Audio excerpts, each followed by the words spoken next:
Hello guys. हम इन video में देख रहे हैं कि ज्योग्राफी के मोस्ट इम्पोर्टेंट क्वेश्चन जो इसकी हमारी 8वीं सीरीज़ है। लगभग हम हर सीरीज़ में लगभग 50 क्वेश्चन करने का प्रयास करते हैं।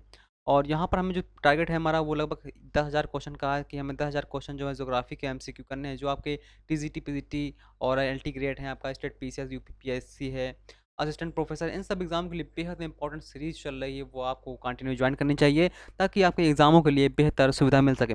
अब देखिए यहाँ पर जो इसकी जो पीडीएफ है वो हम टेलीग्राम चैनल पर प्रोवाइड कर देते हैं, वहाँ से आप इसे प्राप्त कर सकते हैं।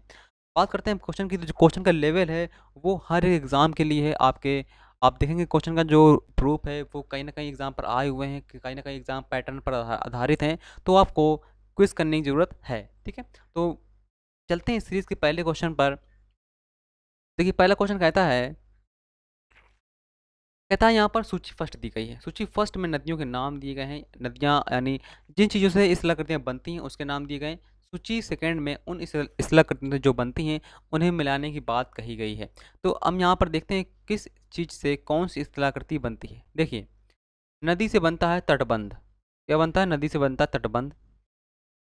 बस्तियाँ कहाँ होती हैं? उपग्रह में। ठीक है। पवने से क्या बनता है? पवनों से बनती है झंझा बनती है। चट्टानों से क्या बनता है? बलुआ पत्थर। है ना, बिल्कुल मैचिंग, बिल्कुल सिंपल था। तो यानी ए आंसर क्या है? ए आंसर बिल्कुल सही है। अगला क्वेश्चन कहता है, कथन कारण वाला दिया गया है। तो कथन कहता है, चट्टानों का गहन रासायनिक अपक्षय आर्द्र उष्णकटिबंधीय क्षेत्र की उत्कृष्ट विशेषता है। बिल्कुल सही है। कारण कहता है, रासायनिक अपक्षय की तीव्रता जल की प्रचुरता तथा उच्च वायु तापमान पर काफ़ी हद तक निर्भर करती है। तो रासायनिक जो अपक्षय की प्रक्रिया है वो जल की तीव्रता, प्रचुरता तथा वायु के तापमान पर काफ़ी हद तक निर्भर करती है। यानी दोनों सही है और दोनों दूसरे क्या करते हैं? व्याख्या करते हैं। अगला क्वेश्चन कहता है, सामान्यतः कैल्शियम कार्बोनेट की चट्टानों का अपरदन निम्न में से किसके द्वारा होता है? तो देखिए, अधिकतर जो कैल्शियम कार्बोनेट की चट्टानें जो होती हैं वो आंतरिक जल यानी भूमि के अंदर जो जल होता है, जिसे हम आंतरिक जल या भूजल के कारण बोलते हैं, उसके कारण वो प्रक्रिया संपन्न होती है। अगला क्वेश्चन कहता है, जीवावशेष, वनस्पति अवशेष तथा अन्य सूक्ष्म जीवावशेष किस चट्टान में पाए जाते हैं? तो हम पता है कि जो परतदार चट्टान होती है यानी अवसादी चट्टान जो होती है, उसमें हमें जीवों के अवशेष, वनस्पति अवशेष देखने को मिलते हैं। अगला क्वेश्चन कहता है, सैल तथा बालू का पत्थर पर तापी अंतर का प्रभाव, यानी सैल तथा बालू का पत्थर पर तापी अंतर का प्रभाव नगण्य होता है। किस पर? सैल तथा बालू का पत्थर पर, इन दोनों पर तापी अंतर का प्रभाव क्या होता है? नगण्य होता है, क्योंकि ये क्या होती हैं? ये खुद परतों के रूप में होती हैं, इसलिए इन पर प्रभाव क्या होता है? नगण्य होता है। ठीक है। अगला क्वेश्चन कहता है, पाताली अग्नि शैल का निर्माण उस स्थिति में होता है। ऑप्शन दिया गया है, मैग्मा धरातल के ऊपर आकर ठंडा होकर ठोस रूप धारण कर लेता है। मैग्मा धरातलीय अवरोधी के कारण दरारों, छिद्रों एवं नली में ही जमकर ठोस रूप धारण कर लेता है। मैग्मा पृथ्वी की अधिक गहराई में ठंडा होकर ठोस रूप धारण कर लेता है। उपरोक्त में सभी। तो देखिए, पताली अग्नेय शैल जो होती हैं, का निर्माण कैसे होता है? मैग्मा पृथ्वी की अधिक गहराई में। पताली शैल क्या होती है? अधिक गहराई में होती हैं। हालांकि ये भी सही है, जो आपकी अग्नेय शैल होती हैं मैग्मा धरातल के अंदर जमता है, वो भी आपकी अग्नेय शैल होती है। लेकिन हम बात कर रहे हैं किसकी? पाताली अग्नेय शैल की बात कर रहे हैं। पाताली अग्नेय शैल कहाँ पर होती है? बहुत डाउन पर होती है, यानी पृथ्वी के बहुत आंतरिक भागों में होती है। ठीक है, यानी सी आंसर क्या होगा? बिल्कुल सही होगा। अगला क्वेश्चन कहता है, निम्न में से कौन सा समूह अग्नेय शैल का रूपांतरित रूप है? यानी कौन सी इसमें अग्नेय शैलें हैं आपकी बतानी है। ऑप्शन दिए गए हैं आपके सामने, पढ़कर बताइए। देखिए, कौन कौन सी अग्नेय शैलें हैं आपकी। क्वार्टाजाइट तो इसमें होगी नहीं, सीधी सी बात है, तो ये आपसे गलत हो गया। सेल भी नहीं होगी, बिल्कुल गलत हो गया। सर्पेंटाइन नीस सिस्ट, ये बिल्कुल सही है। ग्रेवो बेसाल्ट रायोलाइट, तो यहाँ पर क्या होगी? यहाँ पे आपकी अग्नेय शैल का रूपांतरित रूप, अच्छा अग्नेय शैल का रूपांतरित रूप पूछा गया है, तो यहाँ पर आपकी जो अग्नेय शैलें होती हैं वो उससे क्या बनती है? सर्पेंटाइन, नीस और सिस्ट बनती हैं। जबकि अग्नेय शैल कौन कौन सी? ग्रेबो, बेसाल्ट, रायोलाइट, ये तीनों आपकी अग्नेय शैलें हैं। ठीक है, ये तीनों क्या आपकी अग्नेय शैलें हैं। जबकि रूपांतरित रूप क्या है इनका? ये है, सर्पेंटाइन, नीस और सिस्ट। तो सी आंसर क्या होगा? बिल्कुल सही होगा। अगला क्वेश्चन कहता है, निम्न में से कौन सा प्राथमिक चट्टानों की श्रेणी के अंतर्गत आता है? यानी कौन सा प्राथमिक चट्टान श्रेणी आता है? तो हमें पता है बेसाल्ट है, ग्रेनाइट है, ये आपका प्राथमिक श्रेणी चट्टान है, यानी अग्नेय शैलें होती हैं। ये प्राथमिक चट्टानें हम अग्नेय शैलों को बोलते हैं। अगला क्वेश्चन कहता है, दिल्ली के लाल किले में किस चट्टान का प्रयोग किया गया है? तो दिल्ली के लाल किले में किसका प्रयोग किया गया है? संगमरमर का, बलुआ पत्थर का, चूना पत्थर का, या फिर ग्रीड का? देखिए, शाहजहां ने बनवाया था कौन सा? लाल किला बनवाया था। लाल और लाल किले के साथ साथ इन्होंने दिल्ली की लाल किला, दीवाने आम, दीवाने खास है, आपका जमा मस्जिद है, मोती मस्जिद, ताजमहल, ये सब इस जो बनवाई गई थी इमारतें, ये इन्हीं की तरह बनवाई गई थी। अब दिल्ली का लाल किला देखिए, दिल्ली का जो लाल किला है वो आपका लाल है ना? तो किससे? बलुआ पत्थर से तो बना नहीं हुआ है, कि बलुआ पत्थर हमें कहाँ मिलेगा? जो आपके विंध्याचल श्रेणी के पास ये जो बनी हुई हैं, वहाँ पर हमें मिलेगा बलुआ पत्थर की बनी हुई चीज़ें। चूना पत्थर भी नहीं बनेगा, ग्रीड भी नहीं मिलेगा, तो ये संगमरमर ही आपका बिल्कुल आंसर सही होता है। ठीक है, संगमरमर का ही प्रयोग वहाँ पर किया गया होगा। मैं इसको आंसर को चेक किए लेता हूँ क्योंकि थोड़ा डाउट होता है इस पर। तो यहाँ पर हम देखेंगे जो इसका आंसर है वो बलुआ पत्थर है, यानी लाल बलुआ पत्थर से मिलकर बना हुआ है। कौन सा? दिल्ली का लाल किला। संगमरमर नहीं होगा, क्या होगा? बलुआ पत्थर से बना हुआ है। कौन? दिल्ली का लाल किला बलुआ पत्थर से बना हुआ है। अगला क्वेश्चन कहता है, चट्टानों की घुलनशीलता किस क्षेत्र में प्रमुखता है? यानी पूछता है चट्टानों की जो घुलनशीलता है वो किस क्षेत्र की प्रमुख विशेषता है? तो ये कहाँ की है? चट्टानें जहाँ पर घुलती हैं वो होती है चूना पत्थरों की प्रमुख विशेषता होती है, जहाँ पर चट्टानें पृथ्वी के अंदर जल भर जाता है, फिर वहाँ पर घुलनशील आपके डोलोराइट है, और आपका डोलोमाइट है, आपका लैग्नेट, स्टेगलाइट है, स्मैग्लाइट है, ये बनती चट्टानें ये कहाँ पर बनती हैं? ये आपके चूना पत्थर प्रदेशों में, कास्ट प्रदेशों में बनती हैं। अगला क्वेश्चन कहता है, विस्तृत रेगिस्तानी क्षेत्र में कठोर चट्टान के समानांतर सतह के उठे हुए भाग को क्या कहते हैं? तो इसे बोलते हैं इंसेलबर्ग, यानी द्वीपीय गिरी बोलते हैं, इंसेलबर्ग बोलते हैं। ठीक है, ऐसा इंसेलबर्ग होता है। ठीक है, तो ये क्या होता है? आपका इंसेलबर्ग होता है। अगला क्वेश्चन कहता है, निम्नलिखित में से कौन सी सेल भूपटल की प्राचीनतम सेल मानी जाती है? कौन सी होती है? देखिए, सबसे पुरानी चट्टान, यानी सबसे पहली जो चट्टान बनती है, हमें पता है कि आग्नेय सेल को हम प्राथमिक चट्टान नहीं बोलते हैं, क्योंकि ये सबसे पहली चट्टान होती है, सबसे पहले यही बनती है। सबसे पहले यही बनी होगी तो सीधी सी बात है, आग्नेय चट्टान क्या होगा? इसका आंसर बिल्कुल सही होगा। अगला क्वेश्चन कहता है, उत्पत्ति की प्रक्रिया के आधार पर आग्नेय सेलों को किन दो पार्ट में डिवाइड किया जाता है? तो कौन कौन सी? अंतर्वेदी और बहिर्वेदी। यानी अंतर्वेदी में जो हम बहुत डेप्थ पर मिलती हैं हमको वो, और बहिर्वेदी मतलब जो थोड़ा पृथ्वी क्रस्ट के नीचे मिलती हैं, तो दो पार्ट में डिवाइड किया जाता है। अगला क्वेश्चन कहता है, कोयला और खनिज तेल किस प्रकार की चट्टानों में पाया जाता है? हमें पता है, ये हमने कई बार बताया है कि दोनों ही चीज़ें किस में मिलती हैं?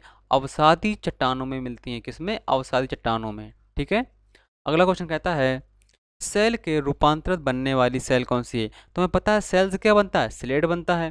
ठीक है, सेल से क्या बनता है? स्लेट बनता है। और अगर हम बात करें संगमरमर, तो संगमरमर चूना से बनता है, और ग्रेफाइट जो है आपका कोयला से बनता है। अगला क्वेश्चन कहता है, निम्न में से कौन सी कायांतरित चट्टान नहीं है?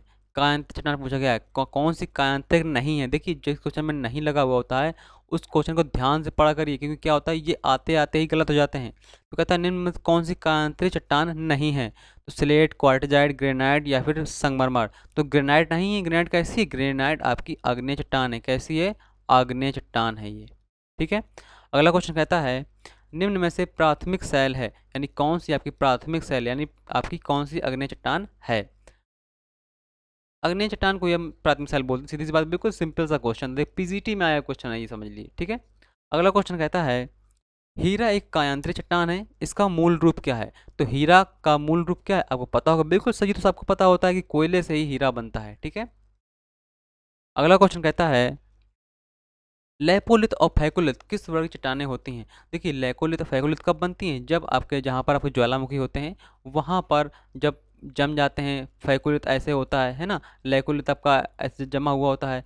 तो ये जो चट्टानें होती हैं ये जम जाती हैं अंतरिक्ष की सतह पर ही, तो इन्हें हम आग्नेय शैल बोलते हैं, आग्नेय चट्टानें। ठीक है, अगला क्वेश्चन कहता है, भूस्खलन से संबंधित है। ऑप्शन पढ़िए और इसका आंसर आप देखिए अब तक। तो देखिए, हम बताते हैं फिर इसको क्या होता है इसका आंसर।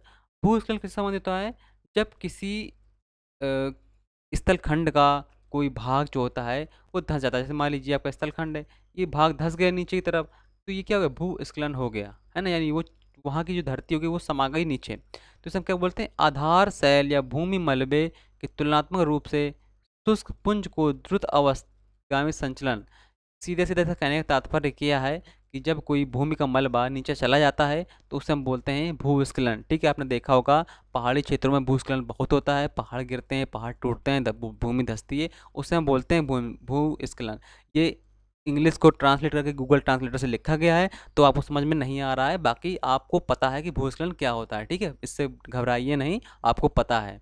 हाँ, अगला क्वेश्चन कहता है, कथन करने वाला है, कथन करने वाला कहता है, चट्टानों की गहराई तथा रासायनिक क्षरण आर्द्र उष्णकटिबंधीय क्षेत्र के प्रमुख लक्षण है। ये हम अभी कर भी चुके हैं, है ना, बिल्कुल रिपीट क्वेश्चन है, यानी दोनों इसमें सही थे। और क्या था कि व्याख्या भी करता था, शायद इसी में किया था या फिर पिछली वीडियो में किया था। चलिए मैं बता देते हैं, चट्टानों की गहराई तथा रासायनिक क्षरण आर्द्र उष्ण क्षेत्र के प्रमुख लक्षण में से एक है, बिल्कुल सही है। जो आपके आर्द्र उष्ण कटिबंधीय क्षेत्र होते हैं वहाँ पर चट्टानों की गहराई जो होती है रासायनिक क्षरण के कारण अधिक देखने को मिलती है। अब रासायनिक अपक्षय की जो तीव्रता होती है वो अधिकतर किससे, जल की प्रचुरता और उच्च वायु तापमान के कारण निर्भर करती है। दोनों सही है, दोनों एक दूसरे की व्याख्या भी करते हैं, इसका मतलब पहला क्या है, बिल्कुल सही होता है। ठीक है, ये क्वेश्चन एक बार और आ चुका है।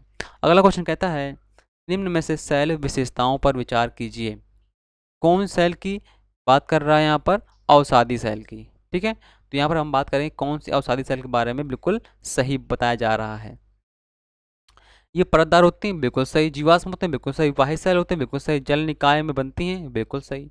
यानी क्या, चारों सही हैं, यानी ठीक है, तो चारों ही सही, यानी डी ऑप्शन क्या बिल्कुल सही है। अगला क्वेश्चन कहता है, मिलाने के लिए दिया गया है। पहले क्वेश्चन में चट्टानें दी गई हैं, दूसरे में उसके परिवर्तित रूप दिए गए हैं। ठीक है, तो मिलाते हैं चलिए। तो पहला कहता है बैसाल्ट। बैसाल्ट किससे बनता है, बैसाल्ट से क्या बनेगा, सिस्ट। बैसाल्ट से सिस्ट, यानी ए का चौथा, बिल्कुल सिंपल। कितना अच्छा था, बाकी कोई ऑप्शन मिल ही नहीं रहा है, कोई ऑप्शन मिल ही नहीं रहा है।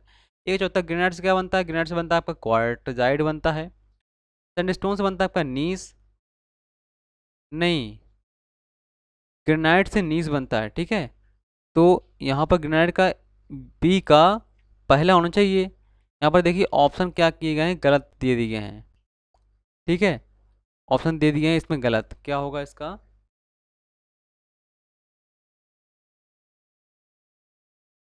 बैसाल्ट से बनेगा आपका सिस्ट बनता है। ठीक है, और आपका ग्रेनाइट से नीस बनता है, हाँ। और सैंडस्टोन से बनता है आपका क्वार्टजाइट, और सेल से बनता है स्लेट। ठीक है, यानी क्या था इसका, सी आंसर, डी आंसर बिल्कुल सही होगा। ठीक है, हाँ, बिल्कुल सिंपल सा क्वेश्चन था।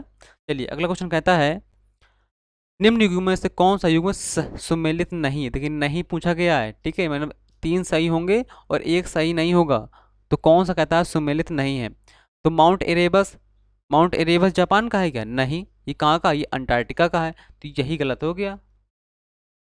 ठीक है, बाकी माउंट अंगोंग इंडोनेशिया का है, ग्रिम्सवोर्ड्स आइसलैंड का है, कियालिया, माउंट कियालू या कियालिया, है ना, संयुक्त राज्य अमेरिका, बिल्कुल सही है। तो ये 3 सही है, ये वाला गलत है आपका, तो ए आंसर क्या होगा, बिल्कुल सही होगा। अगला क्वेश्चन कहता है, पिंडित लावा के अपक्षयण से कौन सी मृदा बनती है। हमें पता है जो भारत का साउथ रीजन है यहाँ पर काली मिट्टी पाई जाती है, और काली मिट्टी किससे, लावा के क्षरण से बनती है। तो पूछ रहा है लावा के अपवर्तन से कौन सी मिट्टी बनती है, तो काली मिट्टी बनती है, सीधी सी बात है ना। भारत में काली मिट्टी का स्थान दूसरे स्थान पर है, सबसे ज़्यादा कौन सी पाई जाती है, जलोढ़ मृदा पाई जाती है। उसके बाद फिर अभी काली मिट्टी का स्थान आता है। अगला क्वेश्चन कहता है, ज्वालामुखी उद्गार के निम्नलिखित प्रकार में कौन सा एक कौन सा प्राय विस्फोटक नहीं होता है। तो विस्फोटक नहीं होता है आपका हवाईयन तुल। आपको देखिए ज्वालामुखी 4 प्रकार के होते हैं, आपका पीलियन तुल, वैल्केनिक तुल, स्ट्राम्बोली तुल और हवाईयन तुल। ठीक है, ये 4 प्रकार होते हैं। सबसे विस्फोटक जो होता है आपका पीलियन तुल को होता है, सबसे विस्फोटक ये होता है। और सबसे कम विस्फोटक होता है हवाईयन, इससे गैसें वैसे निकलती रहती हैं। ठीक है, हाँ, तो दोनों आंसर बता दिए आपको। चलिए अगला क्वेश्चन कहता है, विश्व का सबसे शांत ज्वालामुखी कौन सा है। तो सबसे शांत ज्वालामुखी जो है आपका एंकांकागुआ है। ठीक है, अगला क्वेश्चन कहता है, किन चट्टानों में जीवाश्म पाए जाते हैं। तो बिल्कुल सिंपल सा क्वेश्चन है, 75 बार आपने ये वाला क्वेश्चन किया होगा, तो पता है आपको कौन से चट्टान में, अवसादी चट्टानों में जीवाश्म पाए जाते हैं। इन्हीं पे आपको तेल है, खनिज तेल है, ये सब चीज़ें इसी में मिलती हैं, खनिज धातुएं इसी में मिलती हैं। ठीक है, अगला क्वेश्चन कहता है, निम्नलिखित में से कौन सा युग्म सुमेलित नहीं है। तो मतलब एक सुमेलित होगा और बाकी सुमेलित नहीं होंगे। तो बताना है आपको कौन सा सुमेलित नहीं है। देखिए, स्ट्रोम्बोली सिसिली दिया गया है, बिल्कुल सही है। वोल्केनियन ज्वालामुखी लिपारी द्वीप में, बिल्कुल सही है। पीलियन तुल ज्वालामुखी हवाई द्वीप का, नहीं, ये गलत है। पीलियन तुल नहीं है, अभी हमने चर्चा की ना कैसा है। हवाई द्वीप का जो ज्वालामुखी है हवाईयन तुल है। कैसा? हवाईयन तुल। मतलब पीलियन तुल तो सबसे विस्फोटक होता है, हवाईयन तुल क्या होता है? शांत होता है। तो हवाईयन तुल है ये हवाई द्वीप का ज्वालामुखी, ठीक है। बाकी सब सही है, तो सी आंसर क्या होगा इसका? बिल्कुल सही होगा। अगला क्वेश्चन कहता है उत्तरी अमेरिका में माउंट सेंट हेलेना किसका उदाहरण है? तो ये हमें पता है क्या का उदाहरण है, ये ज्वालामुखी पर्वत का उदाहरण है, सेंट हेलेना, ठीक है। तो बी आंसर क्या है इसका? बिल्कुल सही है। अगला क्वेश्चन कहता है सोल्व तारा इनमें से किसका एक प्रकार है? देखिए, सोल्व तारा कब बनता है? सोल्व तारा या धुआंधार घाटी जो होती हैं, इसमें क्या होते हैं, इनसे प्रमुख गंधक निकलता रहता है ना। और इसमें गंधक निकलता रहता है जिसके कारण इनमें धुआंरे, या फिर इन्हें गंधक धुआंरे या सोल्फ तारा बोलते हैं। तो ये गंधक की उपस्थिति के कारण बोलते हैं, और ये जो बनते हैं ये बनते हैं ज्वालामुखी के कारण, ठीक है। अगला क्वेश्चन कहता है लुजोन पर स्थित माउंट पिनाटुबो एक ज्वालामुखी कहाँ पर है? ये फिलीपींस का है। फिलीपींस के दो बड़े द्वीप हैं, आपका एक लुजोन, एक आपका मिंडनाओ, ठीक है। तो लुजोन पर पिनाटुबो स्थित ज्वालामुखी है। अगला क्वेश्चन कहता है निम्न में से कौन सी भारतीय सीमा पर स्थित एकमात्र सक्रिय ज्वालामुखी है? हमें पता है भारत पर एक तो ज्वालामुखी पाए जाते हैं, और पाए कहाँ पाए जाते हैं? अंडमान निकोबार में पाए जाते हैं। तो अंडमान निकोबार में आपका जो मिडिल अंडमान है, देखिए अंडमान आपका क्या है? North Andaman, middle Andaman, south Andaman, ये बड़े बड़े द्वीप हैं, है ना। इसके बाद फिर आपका आता है ग्रेट अंडमान आता है। तो जो आपका नॉर्थ वाला है वहाँ पर पाया जाता है नारकोडम, जो आपका कैसा है, वो आपका सक्रिय नहीं है। और जो बीच में है, मिडिल में है आपका मध्य वाला, जिसे हम बोलते हैं बैरन ज्वालामुखी। तो इसके सामने बैरन ज्वालामुखी है, ये आपका सक्रिय ज्वालामुखी है। तो कौन सा है सक्रिय ज्वालामुखी? बैरन सक्रिय ज्वालामुखी है, ठीक है। नारकोडम भी नहीं, नारकोडम कैसा? सुसुप्त ज्वालामुखी है, ठीक है, सुसुप्त ज्वालामुखी है। अगला क्वेश्चन कहता है माइना लोवा एक सक्रिय ज्वालामुखी है। तो माइना लोवा सक्रिय ज्वालामुखी कहाँ का है? ये आपका हवाई द्वीप का ज्वालामुखी है, और ये सक्रिय ज्वालामुखी है, ठीक है। हवाई द्वीप का ज्वालामुखी है ये, सबसे बड़ा ज्वालामुखी माना जाता है इसे। अगला क्वेश्चन कहते हैं निम्नलिखित में से कौन सा ज्वालामुखी क्रिया से संबंधित नहीं है? लहर, टफ, लैपली या फिर टॉलस?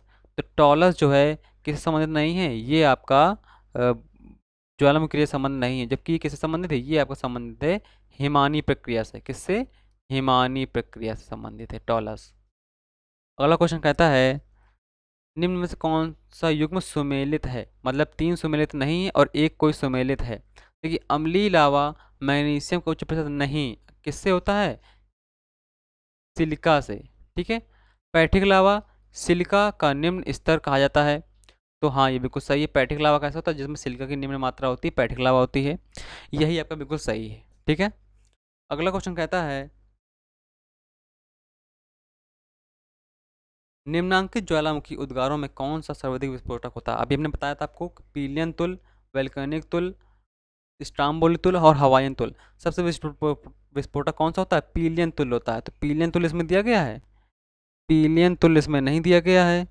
तो वैल्केनिक तुल दिया गया है, तो इसमें क्या होगा? वैल्केनिक तुल मान लेंगे, क्योंकि भाई जब पीलियन तुल नहीं दिया गया है तो उसके बाद सेकंड नंबर पर आता है वैल्केनिक तुल, तो हम इसी को ही मानेंगे, ठीक है। ये भी नहीं दिया होता तो इस्तांबुल तुल्य दिया होता, तब हम इसको सही मानते, ठीक है। चलिए, अगला क्वेश्चन कहता है निम्नलिखित में से किस ज्वालामुखी उद्गार के प्रकार तथा उसके पर्यवेक्षक के नाम पर रखा गया था? जो वहाँ पर सर्वे कर रहे थे वो उन्हीं के नाम पर रखा गया था। कौन सा? पीलियन तुल, ठीक है। पीलियन तुल उन्हीं के सर्वेक्षक के नाम पर रखा गया था। अगला क्वेश्चन कहता है निम्न में से कौन सा एक सुमेलित नहीं है? तो कौन सुमेलित नहीं है? चार ऑप्शन दिए गए हैं आपके समय। लॉसेन शिखर संयुक्त राज्य अमेरिका का, बिल्कुल सही। मैनालोवा हवाई द्वीप में, बिल्कुल सही। कोटापैक्सी बोविलिया में नहीं है, ठीक है। ये कहाँ पर है?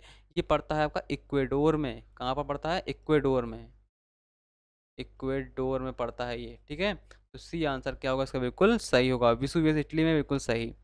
अगला क्वेश्चन कहता है निम्नलिखित में किसका अर्थ ज्वालामुखी शंकु पर पंख प्रवाह से होता है? देखिए, ज्वालामुखी शंकु पर पंख प्रवाह का संबंध होता है लहर से। किससे होता है? लहर से, ठीक है। अगला क्वेश्चन कहता है निम्नलिखित में कौन सा कथन सही कथन है? तो कौन सा ही कथन है? वाष्पीकरण में वृद्धि के साथ साथ लवणता घटती है। गलत, लवणता बढ़ती है। ठीक है, ये ऑप्शन तो बिल्कुल गलत ही हो गया। वर्षण तथा लवणता में विलोम संबंध होता है। तो वर्षण और विलोमता में विलोम संबंध होता है, बिल्कुल सही है, ये बात बिल्कुल सही है। तो यही कथन क्या होगा? सही होगा, है ना। वायुमंडल में दाब तथा लवणता में विलोम संबंध होता है, ये भी गलत है आपका।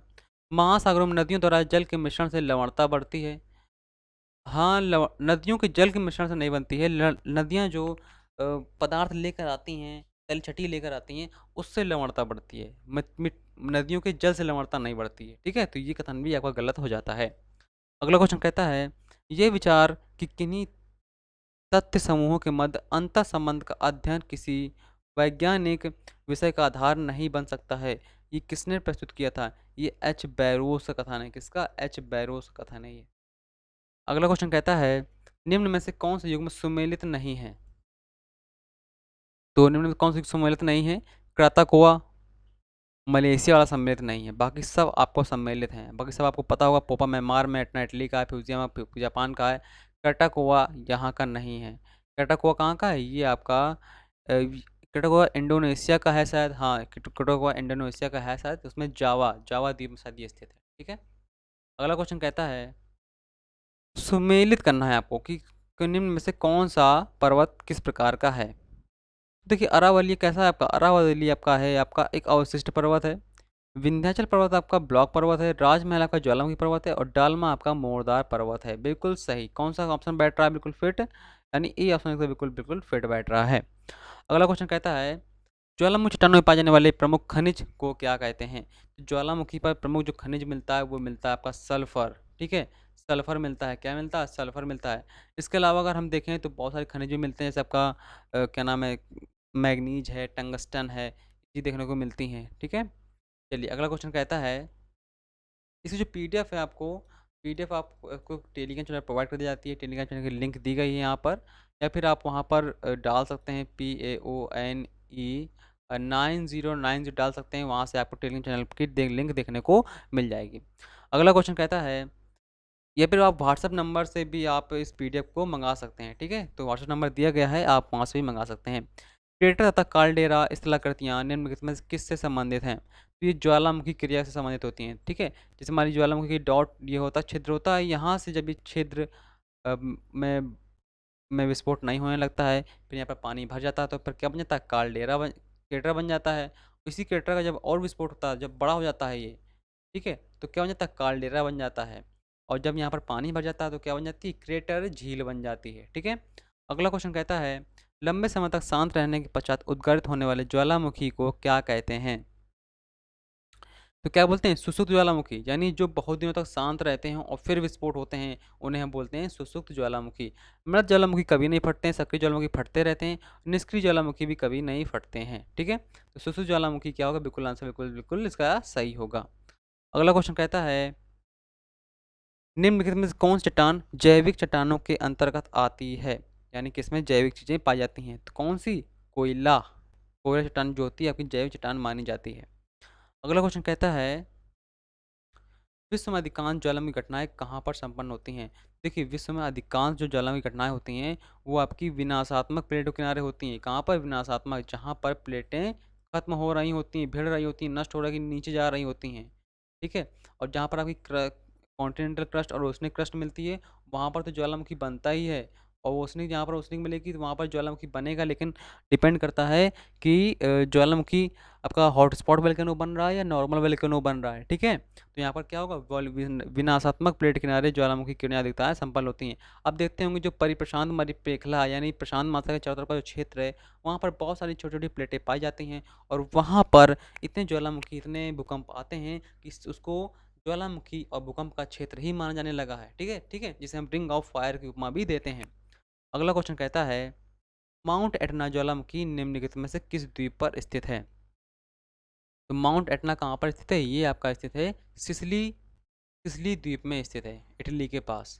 ठीक है, सिंपल सा क्वेश्चन था, माउंट एटना। ठीक है, और यहीं पर एक स्टाम्बोली है जिसे हम भूमध्यसागर प्रकाश स्तंभ बोलते हैं। तो यहाँ पर हम लोगों ने लगभग 50 क्वेश्चन जो हैं ज्योग्राफी के इंपॉर्टेंट आपने देखे होंगे कितने किए आपने, सही आपको खुद एनालिसिस होगा इसका। 50 क्वेश्चन हमने एनालिसिस किए जो आपके बहुत सारे एग्जामों पे आए हुए हैं, जैसे आपका TGT, PGT, LT grade, PCS, UPSC, आपका असिस्टेंट प्रोफेसर है, इन सब एग्जामों की दृष्टि से बहुत क्वेश्चन इंपॉर्टेंट हैं। और ये क्वेश्चन ऐसे ही कुछ टाइप्स के आते हैं। अगर आप कंटिन्यूटी इसको बनाए रखेंगे तो हो सकता है आपको ये लाभकारी हो। सेशन अच्छा लगा हो तो लाइक शेयर कर दीजिएगा। बाकी जो टारगेट है हमारा 10,000 एमसीक्यू का ज्योग्राफी में, जो आपके सभी एग्जाम को लगभग क्रैक करने में सहायता देगा, उस पर हम लगे हुए हैं, उस पर काम चल रहा है। हमने पिछली वीडियो में आपको बताया कि जितनी ज्योग्राफर्स की जितनी बुक इंपॉर्टेंट है वो उसको भी हमने शेयर कर दिया है, ठीक है। और इसके बाद हमें सिद्धांत देखने थे, जो प्रमुख सिद्धांत थे उनकी भी चर्चा हम जल्दी ही करेंगे, ठीक है। तो मिलते हैं नेक्स्ट वीडियो में। इस वीडियो में इतना ही। नेक्स्ट वीडियो में हमारी लगभग 8 सीरीज जो हमारी हो चुकी हैं, तो नेक्स्ट वीडियो में हम 9वीं सीरीज़ को करेंगे। और इसकी जो पीडीएफ है आपको चैनल पर मिल जाएगी, टेलीग्राम चैनल पर, या फिर आप उसे व्हाट्सएप नंबर के जरिए भी मंगवा सकते हैं। तो मिलते हैं नेक्स्ट वीडियो में, तब तक के लिए ta-ta bye bye, thank you.